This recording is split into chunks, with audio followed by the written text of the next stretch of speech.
You walk into a locker room with Tom Brady at the helm. Yeah. Arguably the best to ever do it. Even if you have opinions on, I mean, he sent me home from the playoffs plenty of times, kicked my ass. It's what he does. It's what the kid does. Hands but what was right it like? under your gooch. What was it like? Not only putting a towel between your butt cheeks, but also like walking into a locker room with Tom Brady at the helm. It's pretty cool. The first thing I really remember, because no one showed up to. That was the year all the quarterbacks, and Tom, I think, was kind of spearheading this, where all the quarterbacks were like, "Hey, no one show up to a off-season program." I think they all got on a Zoom, and like everyone's like, "Yeah, no, we're not doing it." But then all 31 teams went, but none of our vets went. So it was 2021. COVID was still you're still kind of testing. You're still hitting the testing trailer, those kind of weird things. And I'm just getting there, and it's me, all the other rookies, young practice squad guys, young, not vested guys, and that was all that was there all of spring until mandatory minicamp. And I remember like my rookie minicamp we had. It was nice. They kind of took it easy on us because we only had 22 guys total.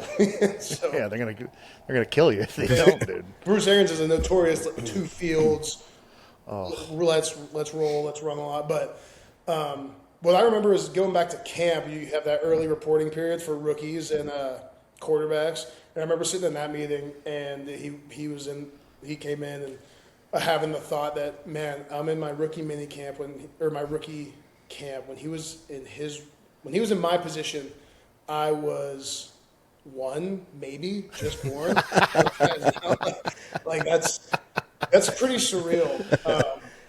Just knowing who he is, just him being him. But I mean, he was an unbelievable leader and intimidating just because of who he is, but not hard to talk to if you went and talked to him. Totally. And once you kind of get some of that confidence and he starts messing with you, you kind of start messing with him back, and you're like, oh, we kind of have this relationship to where I can ask him things, or I can most of the time just listen to what he says to other people and just try to hear it. It was pretty cool. I look back fondly on that experience. Well, with those caliber of players. When a young guy walks in, they set the tone, right? So that speaks volumes of the kind of dude he is. Yeah. And you hear it time and time again, like, Tom came up to me, he knew my name, all this stuff. Yeah. He had relationships with these players, and all the best quarterbacks, those real killers that do it for a long time, those franchise quarterbacks, make time to have a relationship with every single player in the locker room. Yeah, I think that's an underrated trait, honestly, because guys that are really good at that, it comes easy for them. Guys who have to work a little bit harder, and then the guys who don't care to put in the work. And I think those tier, you can kind of see them tear out a lot of times in how things go. Dude, without a doubt. The only reason why I'm smiling is because the next guy I'm bringing up is, I've only met him in passing a few times, but he was a dude when I was playing. He was an absolute dirtbag. In the best way. And you're smiling because you know exactly who I'm asking you about. Absolute fucking mauler. Unbelievable. A guy who should be talked about more than he is. Yeah. Ryan Jensen. What was it like walking into a locker room and getting to learn from Ryan Jensen? That was also really cool. Like, that group that won the Super Bowl was Ryan, then Ali Marpet and Alex Kappa, or Aaron Stinney, because Alex Kappa got hurt too. But both of those guys, all 3 of those guys, unbelievable. And then Tristan and Donovan Smith. So spent a lot of time with Jensen and AQ. Spent a lot of time playing defense for Jensen. Spent a lot of time playing offense because Jensen doesn't really like to practice that much. But he had a unbelievable ability to really just turn it on. He's not paralysis by analysis. He doesn't give a fuck about any of that. I'm just gonna go let it rip.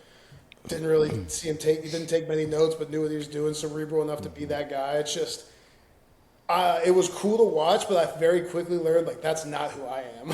I need to take what I can, but find my way. Which was honestly probably just as good as figuring out what you're not is just as good as figuring out what you are. In a lot of ways, it's going to start setting you on that path. You're going to hit the diverging roads, and it's like, this one's me, this one's not. And so but it was easy to take a lot of great things from him because of what a great player he was. But two things could be true in that, right? Because you just said at his best he just lets it rip, right? But this year in Jacksonville, one of the main things that you said that I picked up on was you play the best when you just let it loose. No doubt. And you just rely on your natural instinct and your training and repetition, and you just let it loose and you take out the thoughts. But you're still living in that same space. You're different people, but you're also saying that when you let it loose and he lets it rip, that's when you're playing your best ball. Yeah, that's a great point. That's a great point because he was very good at that, and you're totally right. I feel the same way whenever I can do it. One of the beautiful things about Ryan Jensen was you could tell when his freak switch flipped. And the man just went into a berserker mode. Do you have Did he any just get instance nasty? or like one play? Oh, Casey, you should see this guy play. Just It was a nasty? beautiful thing. Is there one particular play or instance where you're like, oh man, Ryan's freak switch just flipped? I mean, there's a couple, and like one, I didn't know who Ryan was really when I got there, and when I learned about him, there's that play from him when he was in Baltimore when the dude did Joe Flacco like that's kind of the essence of what Kiko Alonso. Yeah, Kiko there was Alonso. we were playing in New Orleans, and Marshawn Lattimore and Tom were talking shit to each other, and Mike comes over and smokes Marshawn. Classic. They hate each other. Awesome. Sick. Awesome. And everyone everyone kind of loose there. I mean, but yeah, he'd come off the field fired up. I remember it was a playoff game. It was a playoff. It was the wild card round versus the Eagles in 2022. It would have been 2021-22 season. And I didn't really play it at all. I played 3 games, maybe garbage time, and we score, and Ryan's on the field screaming like his foot came off of his leg. We're like, oh man. So Nice. He's Sick. coming off. Goody, our coach, is like, all right, sit down. He's like, you're good. Everyone keeps, everyone's like, hey, you're good. It's just just like college. I'm like, guys, not right now. But I was ready. I was good to go, I think. Ryan, you would have not thought he was coming back. He came back out of the blue tent all like huffing and puffing. He's like, get the fuck out of my seat. I was like, finish this game. Oh, okay. Yeah. Sick, dude. Yes, sir. Yes, sir. He was great, man. He was great. We had a good relationship. It was devastating to see him go down in 2022 I know. with that knee injury, and then him trying to make that comeback, and it just wouldn't respond. When you get the call that you're going to be stepping up as the starter, what's going through your mind? Because this is the buddy kind of showing you the ropes. This is the dude for Tom.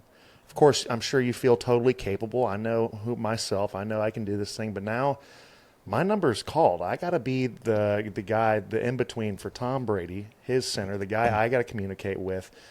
And also, along with this offensive line, have to communicate everything there. Mm-hmm. What was going through your mind when that went down? So, I mean, at the exact moment, it was kind of crazy because it was like day 2 at camp. We didn't even have pads on. And Dylan ran a game, and someone fell into his knee, and it was not great. So, we finished that practice, and you kind of know what's going on. Then you don't have a whole lot of time to react. But looking back, I think, this was my second year. So, had it been my rookie year, it would have been way less prepared. This year, I had a lot more, felt a lot more confident because having the year before, having the off season with AQ, like that made a huge difference. I knew I understood the game, but Tom also took a lot off of me, which was nice. Look, I thought it was just kind of how he did things. I think he probably did a little bit more because it was me, but at the time, I don't know. I'm just doing whatever I can. He also wants things how he wants them, and he's not wasting time with me up his points. So, like pass pro, he's like, don't say anything, you're fine. Run game, I was pretty good. He would fix them sometimes, which was really nice. But I did a pretty good job there. And once you're in it, you're just going. I think you learn a lot, trial by fire a little bit that year, which was great. It taught me a ton. And like I alluded to earlier, spent more time talking with Tom and our coaches and kind of being involved in that. It's set a precedent for how I felt like the center should be involved in the plan. Especially, I enjoy it, so I want to be involved. I want to have a voice and be able to know why we're doing things.